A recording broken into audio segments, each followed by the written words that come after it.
Hey guys, how's it going? Ruben here from the Midnight Garage. So, Honda Beat. If you watched yesterday's episode, you know we picked it up. We had some issues, but I figured let's talk a bit more about it. Just in case you were thinking that yesterday's video was a little bit disjointed, well, you were right. My original idea was to start filming once we actually got the car, and well, the car pretty much immediately broke down. So that sucked. What happened? We picked it up, we drove I think 4 miles, we drove to the first gas station and it already overheated slightly. At first we thought that it was the radiator fan, and we thought, okay, if we drive on the highway, probably the problem is solved. But once we were on the highway after filling it up with gas, it immediately overheated again. So it turned out it was a stuck thermostat, and that pretty much sucked. So with the car stuck on the side of the road, cars coming by everywhere, we had to work on the engine and try to remove the thermostat. But the problem is, it's a mid-engine rear-wheel drive car and engine's in the back.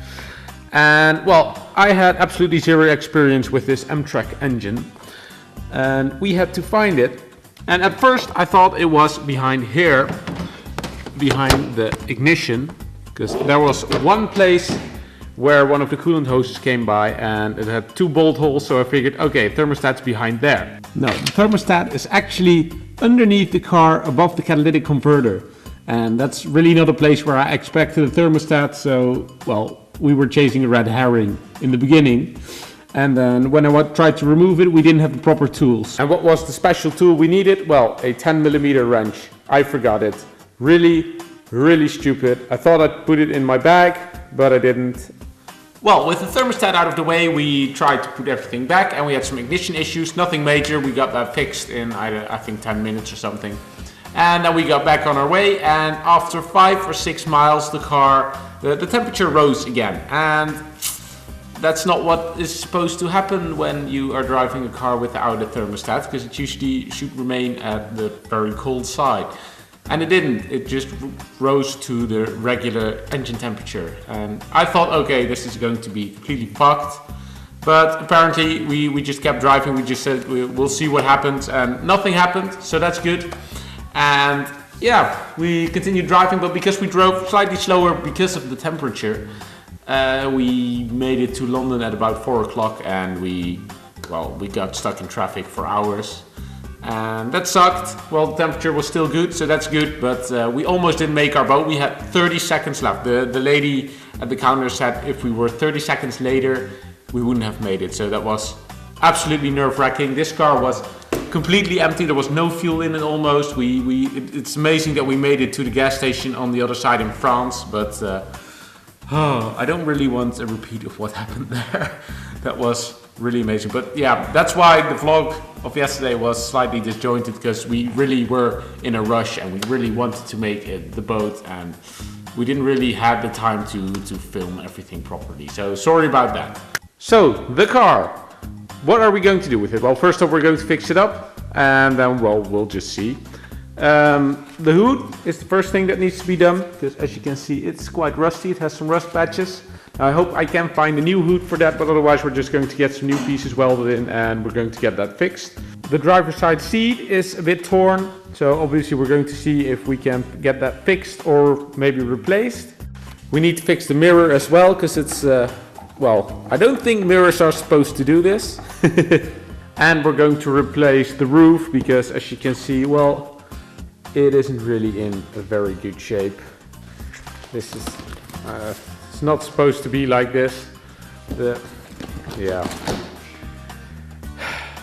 know, the guy that we bought it from, he said like he cleaned the seats and they might be a bit damp, just like the carpet.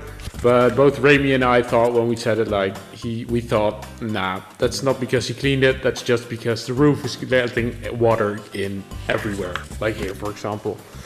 I mean, come on. He could have been honest with that, but I don't really mind. I'm going to see if I can find a hardtop for it, because I think a Honda Beat with a hardtop looks 100 times better. And if not, we're just going to get a new roof, and that's it then. In case you're wondering how the trunk looks, well, not very spacious. There's the engine again. You have a lot of small hole here, so you can work even more on the engine, but still, It would have been easier if this piece just come off, but it doesn't. So this is your trunk space together with the small cubby hole here. Now I'm pretty sure what you guys are wondering, like what's under the hood then if the engine's in the back? Well, nothing. There was a panel here, the panel's still there. We took that out because we first thought the radiator fan didn't work, so we're going to put that back. I don't think I'm going to put the spare wheel back because you might have a little bit extra room. But yeah, you can pretty much look at the suspension from here as well.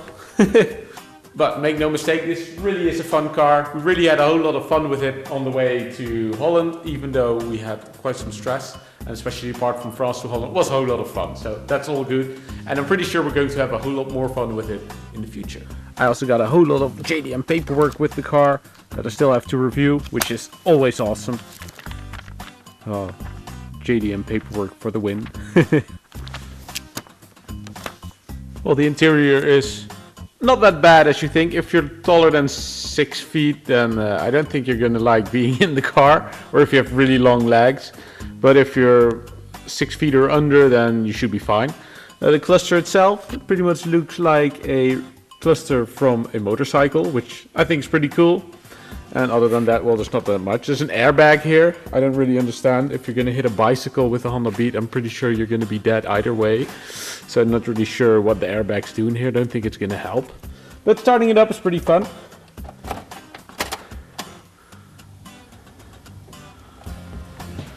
Let's see if it's in free.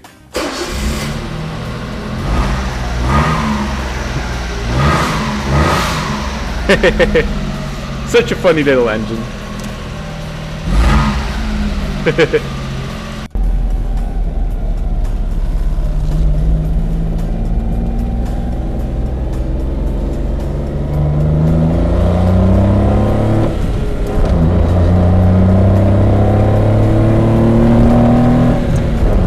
Sounds awesome.